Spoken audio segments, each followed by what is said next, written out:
Your papa. There we go. I did. We are live. My thing says it still hasn't. Oh, shoot. Okay. We're live. Welcome, everyone, to another. It's been live for a couple of seconds. Yeah. Welcome, everyone, to another Facebook Live with Dr. Nelva Bryant.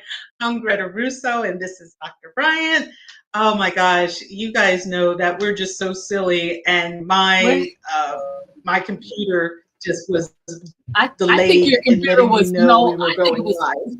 I think your computer was on it this time because usually there's a delay, and I looked up and it says we're live. I'm like, oh my God, we're live. So it's been about 8 seconds it was going before we even realized it. So either way, bear with us, folks. We're just human beings like everyone else. We're not tech savvy, so we're doing the best we can. I'm Dr. Bryant, Nelva Bryant. I'm a veterinarian and I work in the airline industry. I've been with Delta Airlines since 2018 and brought on to help review and revise the policies for animal transportation. Guys, animal transportation is regulated. If an airline has a policy in place, trust me, it's based upon a regulation, and that regulation will depend upon the federal agency that has authority over their transportation. So for dogs and cats, it's USDA. For there's a lot of zoo animals or exotic animals, birds, and any zoo animal in a sense. You got U.S. Fish and Wildlife Services, so USFWS. So just be aware of. I'm here. My role with Delta is really to help enforce, make sure we comply with those regulations. So that's my main job. And regulations change. There's also, FYI, so you know, CDC has a authority over the importation of dogs into the United States. So we spoke about that a couple months back on that, the changes in their regulations. So that's why I'm there, to help ensure we comply with those regulations within the airline. So, but aside from my main role with Delta, I started noticing there's things that pet owners can do to better prepare their pets for air travel. So I developed When Pets Fly as a platform to be able to share that pet-centric education as a veterinarian and also as a veterinarian working in the airline industry. So that's what I do. Take a deep breath. That's what I do. That's what I've been doing these past few years. And I'm very excited about just the information that I can share, and that we're continually sharing this information, because you can't just hear it once. You have to hear it multiple times to get it ingrained into you so you can start understanding things. So that's what I do. And Greta, introduce yourself. She's my right hand. She's my marketing guru. So introduce yourself. I know. Hi, everyone. My name is Greta. My name is Greta Russo, and I'm on this fantastic carpet ride with Dr. Bryant and When Pets Fly, and it's been a fabulous journey and been taking us through turns and ups and downs, but it's been so much fun learning with everyone and watching the animal transportation space just continually evolve. So that's real nice. We're at a critical time in the year. It's halfway through May. We are 2 weeks away from the official start of summer, Memorial Day weekend. So that'll be exciting. But that also means the height of pet travel. So airlines will be busier.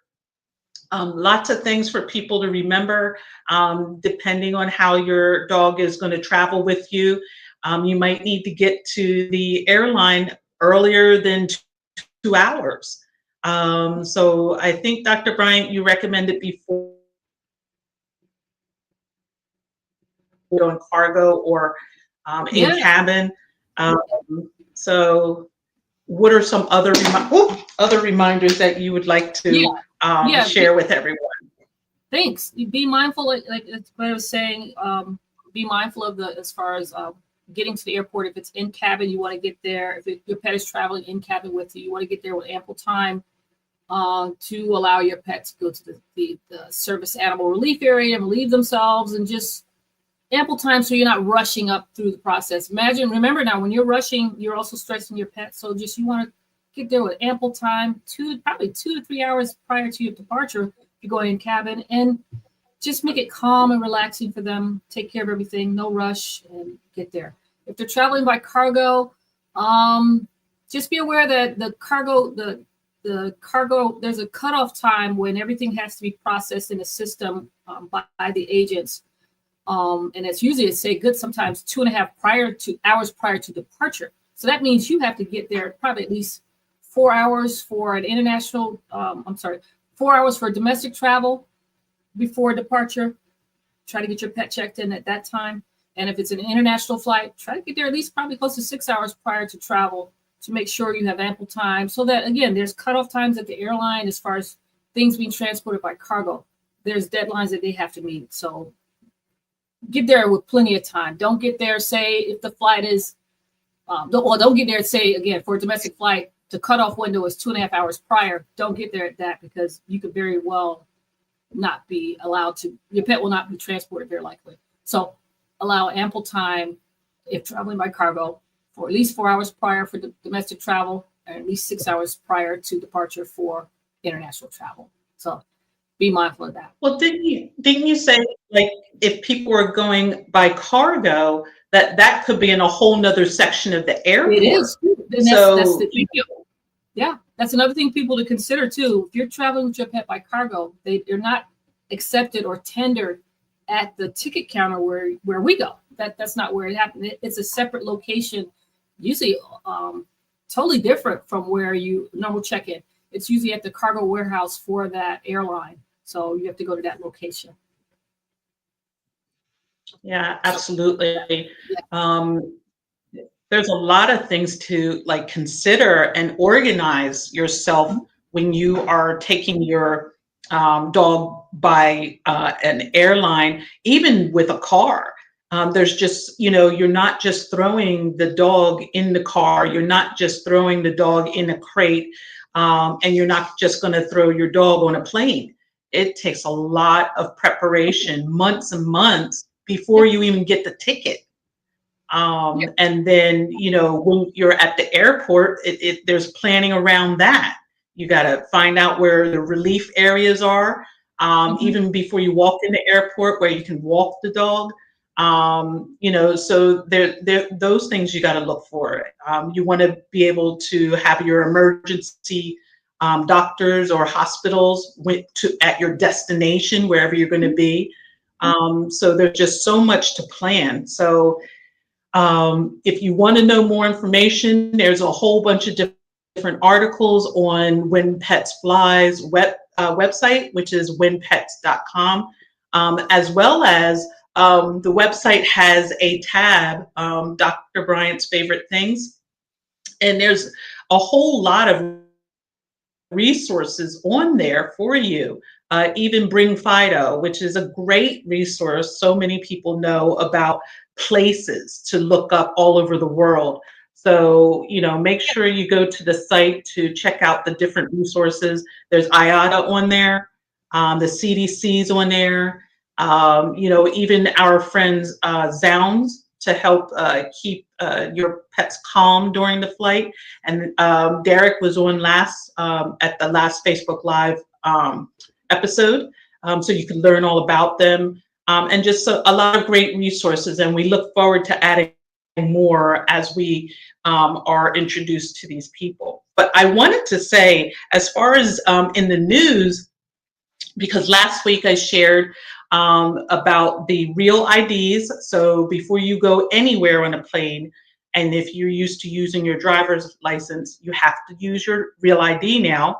And then also, I wanted to point out, today there was I saw on Instagram a post that all of Italy is allowing big dogs to travel in the cabin of a plane. So, I'm a big dog girl, so I was excited to see that. Now, of course, it's just Italy, but if you are making your plans to go to Italy, you can sit right next to your Great Dane and all those other big dogs who usually go in the cargo. So, did they say which? So Dr. Bryant, maybe I was wondering, did they say which airline that was? Take a lead from the. Huh? Did they say which airline? I didn't hear you. Did they say which airline was allowing bigger dogs in cabin? No, no, that's all the post said. I Uh, think you got to go further to read the article, but of course, I was just reading the title and wanted to share that with everybody. yeah. So definitely make sure you go and research that and see, especially if you're going to Italy, see what the new rules are, how they might pertain to you and possibly your dog sitting right next to you on the flight. So, but I am excited for our guest today, who is a friend to the show as well as to us, as we Hmm. talk more about traveling with big dogs. We'll find out more what Miss Nancy Hassel does with her baby Cody. So let's bring her on, Hello, hello. Hey, and Dr. of Bryant and course, we Greta. will introduce her. Hi, Yeah. how are Hi. you? I'm good. Thank you for having me back. Oh, we love you. You know that, Nancy. I know the We love you. feeling is Absolutely. mutual. I Yeah, we miss love you you. ladies. I have to say, when I I came in, I know. was like, oh, I miss them. I know, I know. And let everyone know, the craziest thing, I met Nancy years ago during the pandemic. We hung out and got to know each other through Clubhouse. And good, all these years passed. And finally, in December 2024, we finally met face to face. And Yeah. I was just telling Greta, you can feel you. There's not many people Aw, that you can feel. You can I feel you. appreciate that. You're a solid person. You can feel you, and I love it. And I love that you've always supported me and been a really real big supporter of me. Actually, I love that, and thank you. I really appreciate that because you've Well, been really thank good. you. And I feel the same way about both of you because I think when I saw you in December, we gave each other the biggest hug. Like we had Hmm.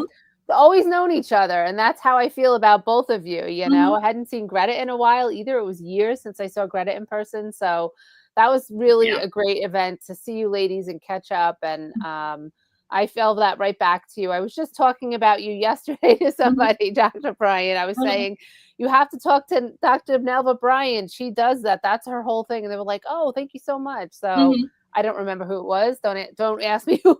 There's just too many things coming at me all the time. But yeah, I just think what you both do is just incredible, and I'm glad to be back on the show. So thank you so much for having me. Oh, you're welcome. Well, let me introduce you to everyone and we will get this party started. Um, Nancy Hassel is the founder and president of American Pet Professionals, an award winning business networking, educational, and multimedia organization for the pet industry since 2009, leading over 150 plus in person educational networking events, seminars, fundraisers, and has hosted hundreds of online networking events and educational webinars for pet industry professionals. Nancy has planned, promoted, organized, and hosted and co-hosted over 1,000 pet events in the last 16 years. Nancy worked as a public relations expert for over 14 years with pet companies in many aspects of PR. Nancy also co-hosted the B2B trade show, New York City Retails and Sales Pet Expo yearly since 2014. She has been a speaker at pet industry conferences for over a decade, a columnist for pet trade and consumer magazines, photographer, and a TV producer for 10 years. I'm sorry, for over 10 years. Nancy created a responsible dog ownership program and taught over 2,500 pet parents in a 5-year period. Awarded the 2018 Women of Influence by Pet Age magazine and American Pet Professionals, was voted Best Networking Organization 3 years in a row. Her organization recently acquired the trademark for Pet Industry 101 and will be launching events and education on this topic. Nancy resides in Long Island, New York, and is a proud pet parent of Cody, a rescued American Pit Bull Terrier, and you can find him at Cody the Blue Nose on both TikTok and Instagram. The last part of Everyone, that's the most important. Absolutely. Everyone, please help me welcome Nancy Hassel. Thank you so much. I got to shorten that. So you didn't have to read the whole thing. Woo! I love the clapping. It's so funny. Thank you so much. That was so sweet of you to read all that. Oh, absolutely. You're so accomplished, and you need to announce, read everything because you've done so much for so many people in this industry. So, that's important, and I wanted to make sure that we read all of that. Well, I thank you for that. And we've had just amazing, relationships over the years in the pet industry. It's such a great place to be. Yeah, yeah, I agree. So, Miss Nancy, besides what I read to everyone, why don't you also tell us a little bit more about yourself, Cody, and American Pet Professionals? Sure. Well, I joked, but I was serious. The last part of that is the most important, right? Because that's what brings us Yeah. together in the pet industry are the pets and our passion for pets and what Dr. Bryant does with the travel and the safety and the education for pet parents is just bar none, right? I really feel like, that's something that brings everybody together as pets. And that's part of the reason I really love the industry. I don't know how much more I need to tell you since you read read a lot of all the things that I've done over the years. I'm a little tired from all those things. But at American Pet Professionals, we just love helping pet businesses, animal rescues, nonprofits work together.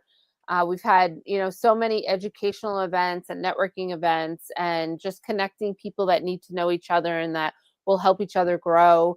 I always say that it trickles down to the pets. Everything we do in the industry trickles down to the pet parents, which trickles down to the pets. And that's part of our mission statement is that overall, everything we do helps out pets, whether they're your owned pets, pets in animal shelters, pets in need. And that's something really important to me. Absolutely. So how old is Cody? Cody is almost 11. I don't know his exact birth date, but I adopted him 10 years ago. His gotcha day was April 25th. So he had a full gotcha day. He went to the beach. He got presents, cake, a little cupcake, the whole 9 yards. And he is my second pit bull rescue. But I can't believe he's almost 11. People, when they meet him, when I'm out walking him, they always say, "How old is he?" And they're usually shocked that he's almost 11 because they're like, he doesn't look, I wouldn't have thought that. And I'm like, well, that's good. So a lot of exercise and a lot of really good nutrition for him to keep him young looking and keep going.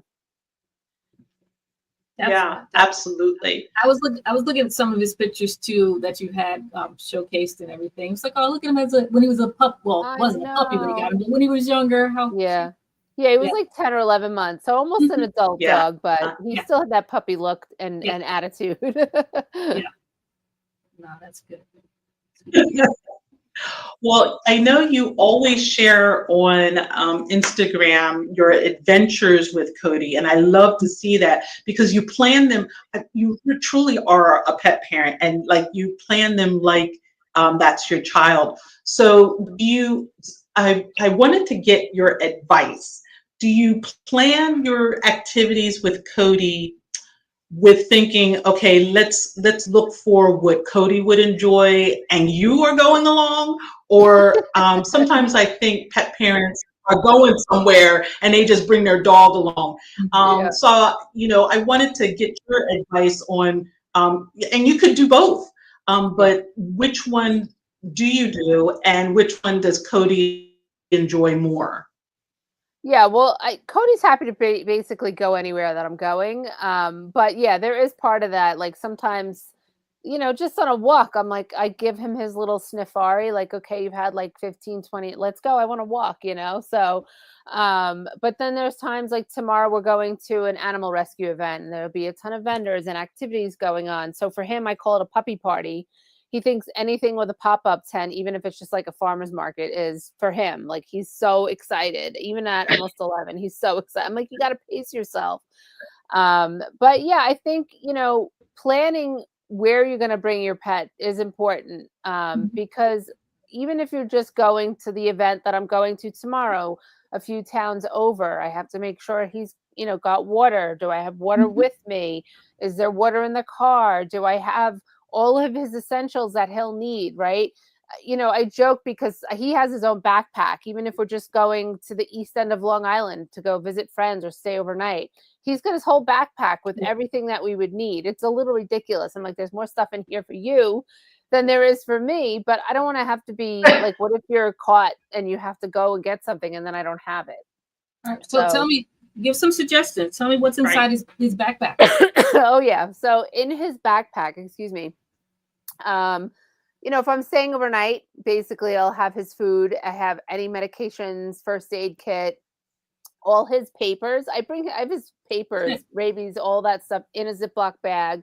The most updated one from the vet. I always put that in his backpack where we're going. Extra leash, extra collar, dog wipes, extra poop bags, water bowl, just like the basics, but the stuff that you don't want to be caught like, there's no pet store open out here. And now I have to go get this. I just rather bring it with me so I don't have to worry about it. That's perfect. No, you have to consider that when you're traveling. I don't think a lot of people consider that when they're traveling with their pets. And even like I said, you're doing it all the time. Close by, you never know what's going to happen. But being prepared is extremely important with them in reference to that. Go ahead, Greg, I'm sorry. Absolutely. So with, I wanted to repeat that your baby, Cody, is a gorgeous pit bull. So that's on some people, that's like a medium size, some people that's a large size dog. Right. So I know you have mentioned before that you don't go on the plane with Cody. Mm-hmm. But I might in Italy My now. first question is that your choice? For Italy, you will. When you were giving the intro, I'm sorry to interrupt you. I want to say, when pets fly road trip to Italy, how can we? I want to go on the plane. That's so funny. Absolutely. Although that's a great idea, I'm sure a lot of people would sign up if we hosted a whole trip. I think so. So having a pit bull, are there, whether it's because of his species or whether it's because of his size, is there specific planning you have to make because of that? Like maybe a few different choices of like hotels, or you have to bring a whole ton of food as opposed to just one baggie? Like, what is it like when planning for a big dog? Yeah, so Cody has been on multiple multi-state road trips with me. And, back probably in 2019, I was doing we drove multiple states, stayed in different places, and was going to Maine, but we were stopping at a lot of places along the way. And it's not as bad as it was even 5-6 years ago, with worrying about breed specific legislation. Where would we be welcome? Some hotels have weight limits or breed limits. And I feel like now it's even in 2025, it's much, much better with that. But what I did to prepare is I made sure everywhere we were going, there was none of those ridiculous laws in place, and there weren't, which I was very happy about. And I made sure with all of the hotels that I was going to that they knew, they knew he was coming. So it wasn't, they were happy and welcomed him with open arms. And I have to say, there was less of that even in 2019. I didn't have any expectations that there would be any problems, just because I know my dog, I know how he is, and he's traveled with me so much that I wasn't worried about him. But you just never know. It was the complete opposite. People were like, "Oh my God, I love your dog. I had a dog like him." Kind of shocking, how many people were like that, So, but to anybody that has a bully breed or any breeds that could be on any potential list, you have to do your research ahead of time and, make sure that your places you're going are allowing of that breed. Listen, don't get me wrong. There's been times where I was at pet industry events. There was a pet industry event years ago in New Jersey, and the hotels that were associated with it, because Cody came, he was at my booth, he was on stage with me for that one. It was like a trade show. and they had 2 hotels associated with it, the one where the venue was and a couple others. And I didn't stay at the venue. I went to the other and it said pet friendly. I didn't look further than that. And when I got there, thankfully I didn't have to go through a lobby. It was 30 pounds and under. And luckily it was at night. Nobody said anything to me, but I was like, that's terrible planning on the person who planned the event. I'm like, there should be, any dog should be allowed. So we didn't have an issue, but it could have been. You know what, Nancy, I remember years and years ago, this was like early in, probably around 2000. I was traveling with my mom, and I were traveling with my little dog Diamond from, I don't know where we're coming from. I think we're coming from Georgia up to New York. She was helping me drive. And I was seeing spots before my eyes, basically driving down the road. I was seeing spots, and I was like, all right, it's time to get a hotel. First hotel we drove up to, figured I'm going to tell them, we have a dog. Do you guys allow pets? No. So we're exhausted. So we get to the next one, and I was like, Mom, I'm not seeing a thing. Yeah. A thing. And we made it in there, got her in. Thank God this was time where a lot of the hotels had the outdoor, the entrances. You didn't have to go to the lobby, basically. That's how this was. Yeah. Yeah. So made it in, and she stayed, and we had a good restful night, thank God. But yeah, back then there was, they didn't allow it. So now, okay, they're saying pet friendly, and folks have to realize, even with that, there might be some stipulations on it. So you got to do your research, or actually they need to expand beyond, as you're saying, the 30 pounds and stuff, and expand beyond, because most people will have, the various size dogs that people will have, and you have to account for it. So I think most people that are traveling, going on road trips with their dogs, usually have dogs that aren't going to be barking in hotels, unless it's like, a sporting event, and then they're at a hotel that is used to having a lot of dogs that might be making noise. But honestly, I've been to so many places with him, and you don't hear the dogs barking. You don't hear any, and then the next day you'll see, I'm like, wow, all these dogs were here. You had no idea, right? Humans can be louder and noisier at hotels than the dogs. Right. Cody's super quiet at a hotel. Like, nobody would know, unless I guess somebody was like pounding on the door, but he's so good at a hotel, and he's been to a lot of places. I was recently at in a town on Long Island where I live, and my friend and I were just like hanging out in the town, walking around. We didn't have our dogs with us, and we went into this really beautiful new hotel. And I knew they were not going to be dog friendly, but I asked out of curiosity. I said, "Are you guys dog friendly?" And the girl said, "No, just service dogs." I said, "Okay, that's understandable." Yet I know of another hotel that's like this beautiful boutique hotel, and they roll out the red carpet for pet parents. So it's quite interesting to see the differences in those. Yeah, absolutely. We have a lot of followers that are professional, I should say, professional pet travelers. And, the stories that they share and the recommendations for the hotels that they go to are absolutely fabulous. And I actually make a list of them, because, and I recommend that for pet parents to follow these people and find out where they're going. They go not only to hotels, but they go to restaurants that roll out the red carpet for dogs. And I share that. And they also will talk about different activities. Like there's one whole town, I just saw a blog about Carmel, California, where the whole town is based on being pet friendly. And like they even have sidecars to go on electric bikes for you to take your dog around town and to see the beaches. So, I definitely recommend that. And a lot of the dogs aren't always tiny dogs. So, for example, Winston is a corgi. I've also seen a few other dogs that were in like the mid-size range. Now, granted, I haven't seen large dogs being one of these, but I'm hoping that since you said things are much better for you traveling and being, going to hotels, going to restaurants, things are getting better. I'm hoping the world opens up to letting big dogs as well. But what you said is key. You have to research, because just because a restaurant says they're pet friendly doesn't mean they're going to have a menu for your dog. It might mean you and your dog are stuck out on the balcony even when it rains. But you have to find out what people mean by pet friendly. Yeah. Yeah, on Cody's TikTok and Lily's TikTok, we have a series of dog-friendly places, and we have 35 episodes. A lot of them are like parks and places you can go. But I'm also a big, stippler for you have to be respectful of service dogs.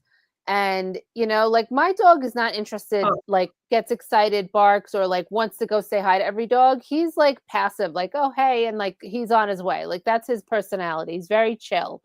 But, if I see a service dog, I go as far away as I can, because I want to give the people that have the person that has a service dog respect. And I love the dog friendly aspect of life, but you just always have to be respectful, because that is part of them and they need that help. So I think that's one thing that, I have seen, recently. I mean, literally in the supermarket the other day, somebody had a little dog in the cart and somebody was walking the dog. I know this is common in Europe, but it's not that common here. And they started to bark and almost were fighting with each other. And I was like, am I in the dog pet store, or am I like in the produce section?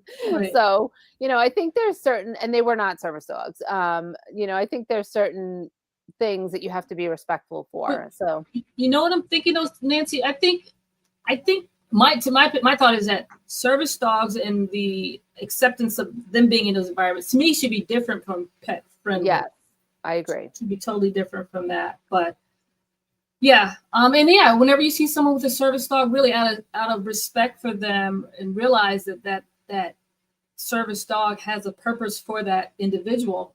Yeah. And give them that respect. Give them that space, because you don't want to interfere with their activities and what they're supposed to be doing for that owner and everything. Yeah, absolutely. So. But I love also what you said, Greta, about the bigger dogs being allowed, because Cody is really well behaved. If he wasn't well behaved, I wouldn't bring him to places. Like that would just be like, we would maybe go for walks at the parks, but I wouldn't bring him to all the places. My last dog was a nervous dog, and while he was really well behaved, like I couldn't bring him to certain places just because he was shy and fearful sometimes. So that would not have been good for him. So I didn't take him to as many places as I take Cody. What do you thought on that though, Nancy? What do you think? Was that something inherently different with Cody? Or did you do some specific training, or you just think it's Cody inherent? came that way? I can't take credit for his. Yeah. I mean, he was trained. I do a lot. He's almost 11, and I still train. We do training every day. That's just who I am and how I've always been with dogs. But that's just how he was. That's how my Dobie was. She just loved everybody. Cody just got his Canine Good Citizen test. We took a class in January, February, whenever it was. And so he passed that with flying colors. The hardest part for him was for him to be quiet, because he's vocal. So I was like, you have to leave them in the 3-minute with the handler. And I was like, oh God, he's going to cry and make noise. You're going to fail. I was like practically sweating, but he did it. He was great. So he passed without making any noises. But yeah, I just think that, you have to know your dog and how their personality is. And if you have a dog that's going to freak out if it sees another dog and barking and lunging and all of that, I'll give you an example. I took my dog recently to a brewery. It was an indoor brewery. They didn't have like an outside, grassy area. I had never been there before. He's been to wineries, breweries, stuff like that. I just wanted to go check it out. Thought maybe it would be a good addition to our series. And they were having a puppy adoption event. And so they had puppies inside that were, doing their thing, and a rescue group there. And the place was packed. It was like 2:00 in the afternoon. So I was kind of in shock at how many people were there. But there were kids, so many toddlers running around, going crazy. And I was like, I get it. It's not like you were at a restaurant having dinner with your kids, but there were so many kids and the parents weren't paying attention. And I was like, am I at a brewery or am I at Chuck E. Cheese? What's happening? Right. And there was about 10 other dogs in there, super well behaved, calm, and like just sitting, chilling, relaxed, kids running around. I was like, after like 45 minutes, I ended up seeing people I know there. I was like, I got to get out of here. It was just too chaotic. Kids trying to grab it. Cody could care less. But I'm like, this just doesn't seem like a good situation for that. So it was a little bizarre to me. It wasn't like it was an outdoor with a big grassy place like some breweries have. So it was just a little weird. Yeah. Well, it's good you saw. I mean, again, it's good you saw. What I love about that story is the. Go ahead. No, you go ahead. You done. Go ahead. What I love about that story, and that reinforces know your dog, and a lot of people don't spend as much time to know the dog's personalities, and that includes what are their thresholds, because even though Cody is a pretty much chill dog, nobody after extended period of time wants, a little baby pulling on your tail. So if God forbid Cody would have snapped at one of the babies, they would have been yelling at you. And it wouldn't have been Cody's fault. So Cody you got would never. Cody would never do that, but he is also still a dog, right? And that's where I come in as a responsible dog parent. And I'm like, okay, this is not fun for me. Let's go, right? Like I told the kids like, hey, go find your parents. And it just was like, it's just a little crazy. And these kids were being kids. It wasn't their fault, right? They needed guidance and maybe not being brought to a brewery in the middle of the day. So, but there was no joke, like 40 kids there. I thought it was a birthday party at first. I'm like, am I at the wrong spot? So, but yeah, I think that just being really responsible is important because, and in my opinion, thought it was a huge liability for the brewery, right? Either don't allow dogs or make it 21 and up. There's a winery near me where they don't allow kids and it's outside. The whole winery is, all the seating and everything is outside where they could have kids, but it's 21 and up, but it's super dog friendly. So that's quite interesting. I never spoke to the owners about that. But, I think that goes back to traveling too. Like you were saying earlier, Dr. Bryant, with like the stress of like getting to the airport on time. Right. The same thing with your pet. You have to pay attention to their cues. If they're stressed out, know their body language while you're traveling with them in the car. If your dog is crated, you might not be able to see your dog while you're driving in the crate. Right. So you have to take good amount of breaks to pull over and check on your dog, make sure that they're okay. I think there's a lot of variables to it where I think people are better about it now, but some people might, if they're a new dog parent, might not think about all of the things that go into, taking your dog with you on a road trip or camping or all of the things. I think there's a lot that goes into it. Yeah. Definitely paying attention to your pet, knowing their cues is the main thing. I mean, Cody very well to know. Well, again, you felt uncomfortable and bet you just you feeling uncomfortable probably translated to over time Cody not being. It would eventually would trickle down the leash, if I stayed there and didn't, when I wasn't focused on him, I was just making sure he was out of the way of people running around. So Well, I'm sure you've got a lot of road tripping planned to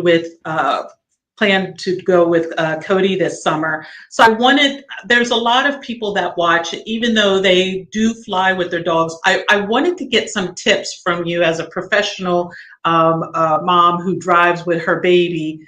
What do you do, or what do you suggest in preparation? What do you do while you're in the car? And, when you're getting to your destination, what do you do? So if you could please, give us some tips to help people who are planning for the summer, that would be great. Yeah, well, for the summer, definitely it's important because a lot of, we always hear the horror stories of pets being left in the cars when it's too warm. If you're a new pet parent or if you've never taken your pet on a trip with you, I would say to you, there used to be a really wonderful video that was done by a veterinarian. I can't remember his name, but he sat in the car by himself with the thermometer. Maybe Dr. Nelva, you saw that before, and showed how hot it gets in the car, right? And he was dripping in sweat under like a short amount of time. So imagine that with a fur coat, right? So that's something that I always make sure. Luckily, in a lot of towns here on Long Island, they'll have signs that say it's too hot in your car for the dog. on the where you park, so that's really great to see. So, I would start off with shorter trips versus longer trips with your pet. Some dogs don't like the car. Some dogs get car sick. My last dog really did not like the car that much. So, I did have to take him sometimes places that were a little longer than others, but we never went on like multi-state road trips. But I would say, start off with short trips to the park, see how your dog does, make sure you have all the things. If you're going to do a day trip and you're going to be all day in the car, just make sure you have, it might seem ridiculous packing extra things, but you never want to be somewhere and then be like, oh, we didn't have this. If you're going to like a lake or a beach with your dog that has never been around water, don't let them swim all day in the water. That could be detrimental to your dog's health. Like Cody has a 20-minute swim limit. That's it. That's just because my last dog used to get sick from like the salt water because we're on an island. So I would take him to baths. And so ever since then, Cody only has 20 minutes in the water and that's enough. Like he's worn out by that. I don't keep him at the beach all day. And some people do. I'm just a little bit more, he has time to go and then have some fun. We might hike longer and stuff like that, but definitely, certain things that I'm very mindful of. Let me add one thing there, if you don't mind, as far as that too, Nancy. You gotta be careful because if you think about it, when you go to a lake, stream, beach, or wherever you take them, be aware. Don't let them drink that water. No. Would you drink it? I mean, we wouldn't drink it, right? Because we know we wouldn't drink it. But don't let your pet drink that. It can contain bacteria, algae. There's been situations with certain algae that's in water that it actually can kill your dog. Yep. So even if they just touch the sand on the outside of like a lake or stream, but no drinking. No, don't let them drink that. No. It's very dangerous. So again, making sure, I'm sure you have plenty of water, bottled water available for Cody and everything. So just to add that in there for folks when you're traveling. Yeah, and I think that's so important. And just like if you're going to take your dog, it's interesting because I have my niece lives in Colorado now, and they were going hiking yesterday. She has a Irish setter. And because of the elevation, they're from the East Coast. They've only been out there. She said that they can't do like long hikes now with their dog as much because she's still getting used to the elevation, which I didn't think about. And I was like, wow, that's really interesting. And I said, well, what are the symptoms? She's a lot thirstier. She's definitely a little more tired, so you have to pay attention to that, whether you're on a road trip going for the day. And then if you feel like your dog is really, like adjusted well to taking those, shorter day trips, then start planning ahead, maybe plan that road trip or that vacation that you wanted to take with your dog and find out where you can go and what's dog friendly and what's fun for both of you. I wouldn't say go away with your dog and leave your dog, like I don't think most hotels you can't leave your dog in the room anyway if you're not in there. That if you're going away with your dog, have your dog be part of the vacation, not, a half of it, I don't know. I think that's important. I wouldn't go on vacation, take my dog with me and then like leave him and go have dinner somewhere. Like when I did the road trip, I met friends on the road trip and we found dog friendly places outside. It was the summertime, so it was perfect. But, we had dinner at restaurants outside. So that was fine. I love when there's a cat on the screen. Yeah. This is John. You're lucky you seem to be in an area that's very dog friendly. There's places that say they are, but I don't know if they really are or not. But It seems like it's effective. I would love to see that sign that you said as far as is it too warm in your car? What does that sign say? It just is like a green sign and it says it's too hot in your car for here. I have a blog post somewhere of it. Yeah, you do? That's very interesting. That needs to be more prevalent. It needs to be everywhere. Remind people of that, Yeah. Yeah, we're dog friendly, but people that live where I live on Long Island will say we're not. I think that we are. I think that there's definitely places that you can't go to with your dog. I'm in Suffolk County now, so it's a little bit less dog friendly, but the one thing I think is if it's going to be dog friendly and you're promoting that it's dog friendly, it should be dog friendly for a little dog, a medium dog, and a big dog, right? If you're just promoting something that's dog friendly for a 20-pound and under dog, it's not really fully dog friendly, and that's going to limit people that maybe wanted to go to that spot. And then there's times where you think if you can't bring your dog to that place, maybe leave your dog at home where he's comfortable. I think that's important too, is to recognize that and not just be like, oh, I have to bring my dog with me to the supermarket for no reason. Yeah. Yeah. Unless it's a service dog, that's a different story. Service dog is a different story, Yeah. right? But yeah, just routine, as you're saying, a fight between two dogs in the supermarket. It's like, what? Where are we? I know. I was like, oh my God. Yeah. Not the place for it. I'm so into this conversation, I'm forgetting to put up our banners. So I'm going to put, oh, stop, John. I'm sorry. I'm going to put this one banner up because we're actually at the top of emergency preparedness time. Some places in the United States, at least, are facing different things. And I wanted to ask, do you have an emergency plan in case something happens with Cody? And while you're on the road? Well, there's two things, right? At home, like what would you do? Like we had a wildfire. I feel like every state can say that now at this point in the last year. Not near where I am, but it was localized, and I was messaging people that I knew in the area. Are you okay? Do you have to evacuate? What would you do? But that's why I like having the backpack for Cody, because it's kind of, even if it doesn't have every last little supply in it, if I had to get out, at least his paperwork is in there, all of that. I always make sure the car, even if I'm just going to the dog park, not a park with not the fenced in dog runs, but to take him for a walk in the park, I always make sure that he has fresh water every time I'm going, freshly clean water that's in there.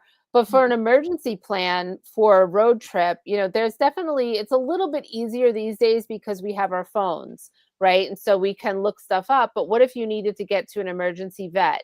So always plan that ahead. Even if you're just driving locally, I know the emergency vets on Long Island, so dog forbid anything happened, I would know where to go. But if I was out of state, I might not know. So research that ahead, call them and make sure that they're open, because even if it's on Google, doesn't mean that they're still in existence anymore, right?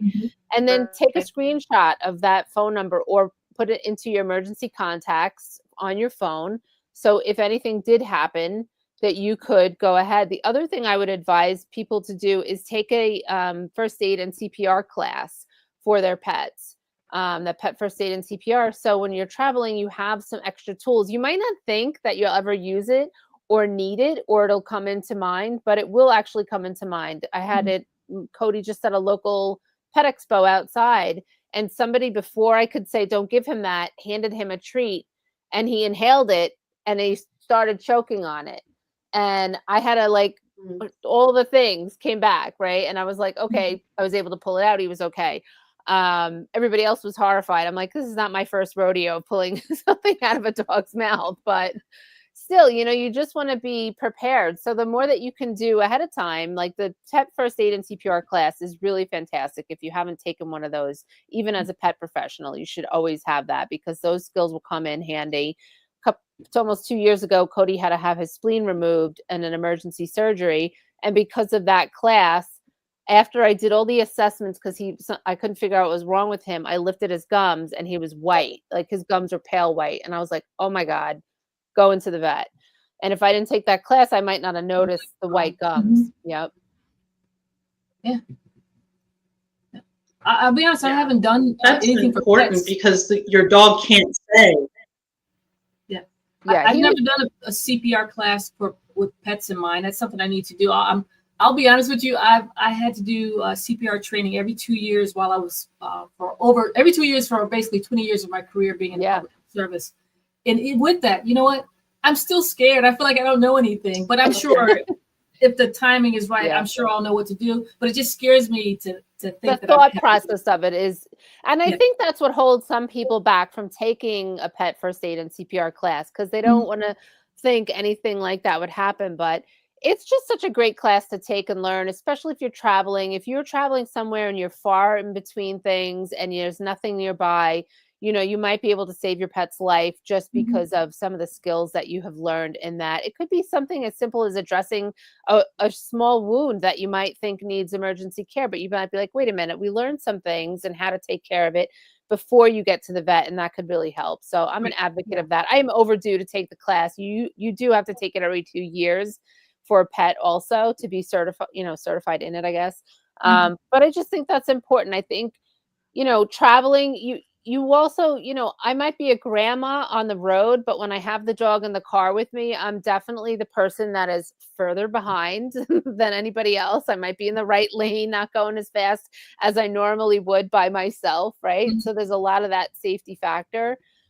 Pay attention while you're driving. Don't let your dog on your lap with you. Like, Oh, there's so many things. Your dog hanging its head out of the car, or God and forbid in the I, back of a I pickup with no, yeah, definitely also recommend tether them. Don't yeah, let them run freely in the vehicle because I mean you hear it's rare, but you do hear it on the news occasionally where there's an accident and either yeah. the dog either gets out or he's thrown through the vehicle through you tether them because we have our seatbelts on. They need something to secure them Yeah. too. Mhm. You know, Cody yeah, has a crash So tested let me safety ask, seatbelt.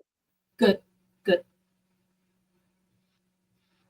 Yeah, no, okay, so let me ask you both as dog parents, what do you recommend as the better thing to have?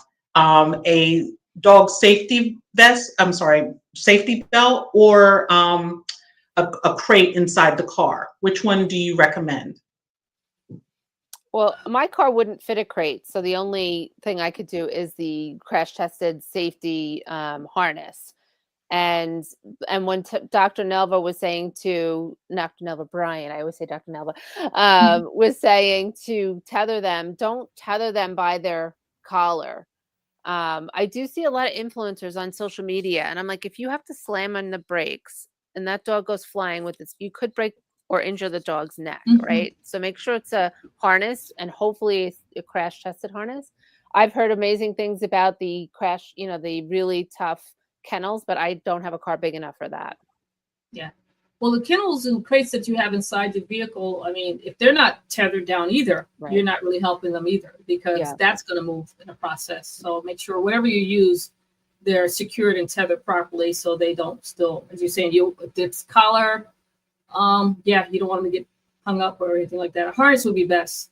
And Yeah. so you said you have something that's crash tested for, it's Yeah, been through I've crash had it for a testing. long time. I don't remember the brand name. There are a few different brands that make them, but they were like one of the pioneering brand names. We were working with a veterinarian doing a TV segment, and we were talking about travel safety in your car, and it was for that we had it fitted for that. But Mhm. it's interesting. This other thing I would say to pet parents that maybe haven't traveled with their dog in a crate or their dog in a safety harness is let them wear it around the house. You don't have to put the harness on them once. And I will tell you from personal experience because when I first got Cody, he was 11 months old and raring to go, right? And I put the safety belt harness, it's a harness that you have to adjust it. He Hercules his way right out of it. It wasn't even up the block. And I was like, oh my God. He was just like, I'm not wearing this. So I had to get him used to wearing it. So, have your dog get used to going into the crate, jumping in the crate. You don't have to drive anywhere the first few times you get it if your dog isn't used to that because it's just important. That could stress a dog out if they're not used to it. Now they're suddenly in a crate if you don't crate them at home. Yeah. Everything is it's getting them acclimated to travel. So that's part of the process and everything of getting Yeah. comfortable. And the more they travel with you, the more comfortable they get. I think Yeah. what the problems is that a lot of pet owners get into say that one trip to the veterinary hospital, the pet is all stressed out and they fear taking them places because that's how they behave because they're stressed because number one, the only time you take them out is to the veterinary hospital. So that's why they're Or anxious. groomer. Yeah. So you need to just get them comfortable with being traveling with you. And it's a process. Get them comfortable. Yeah, absolutely. And like I said, my last dog didn't really like driving the car, but he didn't think he was going to the vet every time because I did have to travel with him.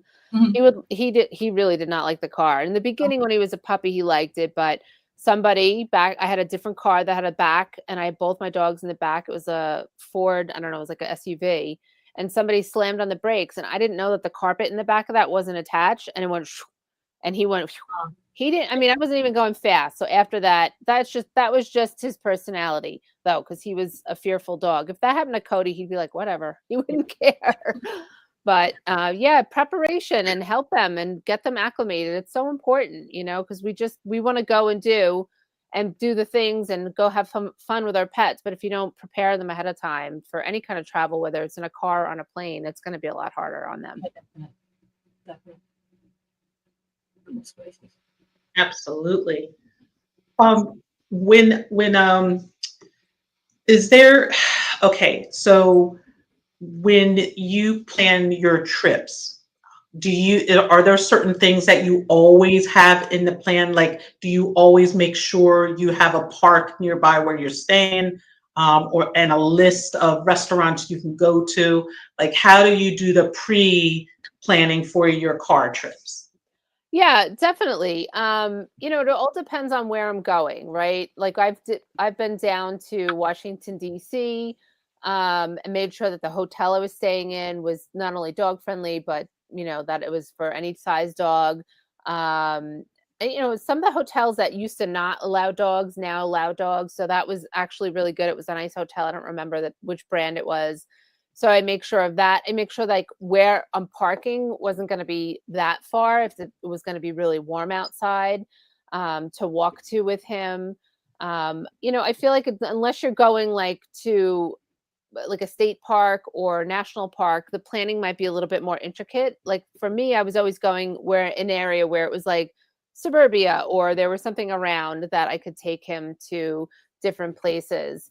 When I went up to Maine, we stayed at B&Bs. Actually, it wasn't even hotels, and they were dog friendly. One of them even had a little dog mascot that lived there. So she was very helpful in like giving me suggestions once I got there. I knew there would be dog friendly places, but again, I didn't know every dog, so I asked her. So, ask the concierge, ask the B&B. If you're planning something to stay at the other places, like renting a house or anything like that, ask the person whose house that is or the company, because they may have a lot of different suggestions to you. I feel like it's not that hard this day and age to, either follow influencers or people you've had on the show with the suggestions, and then call them and ask. You don't want to be surprised when you get there, like sneaking your dog into the hotel that might be overweight or not dog friendly. That's never fun, right? You don't want somebody knocking on the door in the middle of the night saying you can't stay here with a dog. Right. So, call and ask. I just think that then if they're not, then you'll find something else or find somebody else. So that's just basically common sense stuff. I always just try to plan ahead. Even going to certain places local, I'll look up, and if it says dog friendly, I will still call them and say, are you guys actually dog friendly or is it for service dogs only? Because some places are only service dog and they may not have the education to say we're only service dog friendly, not open to all dogs. There's some big chain department stores that allow dogs, which it does, and at first I was like, can I come in here? I'm a little nervous to come in here. We're going to get kicked out, but no, they were dog friendly. So now I just call ahead and ask. Fantastic. Well, let's see, Dr. Bryant, do you have any last questions that you want to ask? No, Okay. I love it that you're Well, here.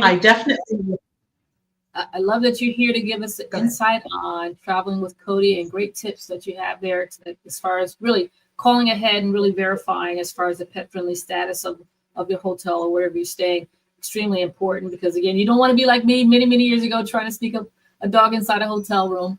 And I think the other part of the story is once we got into the room, my dog started barking. You're like, yeah, I was like, please. So it was like turning up the TV. Yeah. She finally quieted down. Unfortunately, I had to put her. I don't know what I did. I think I had to put her in. I had a crate for her. I put her in a crate in the bathroom, and she toned down. Yeah. But yeah, just as you said, calling it in advance to make sure it's pet friendly. They're able to accept your pet, your dog.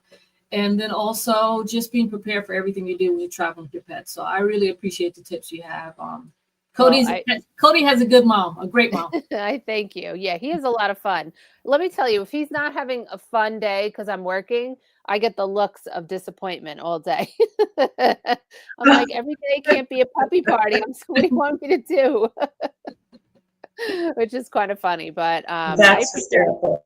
Yeah, he's a character. That is really Thank funny. you so much. Listen, you guys are the experts on the pet travel, so I appreciate you having me on to talk about road trips because I think it's just important. You just want to be prepared and be safe and have fun with your pet. Oh yeah, yeah. Well, thank you for being here. We love you. You know that, Nancy. Thank you. Thank you so much. Absolutely. Well, if anyone wants to find out more about Cody and his adventures with his mom, Nancy, he definitely has his own social media on Instagram and TikTok. So you'll get to see a lot there and see, and also find out her recommendations on dog-friendly areas. But if you are a dog mom or a dog dad, and want to know more information, you can always reach out to Nancy on her social media as well, which she's on all of them at American Pet Professionals. But if you want to learn more about American Pet Professionals, go to their website, AmericanPetPros.com. And Nancy's organization has been working with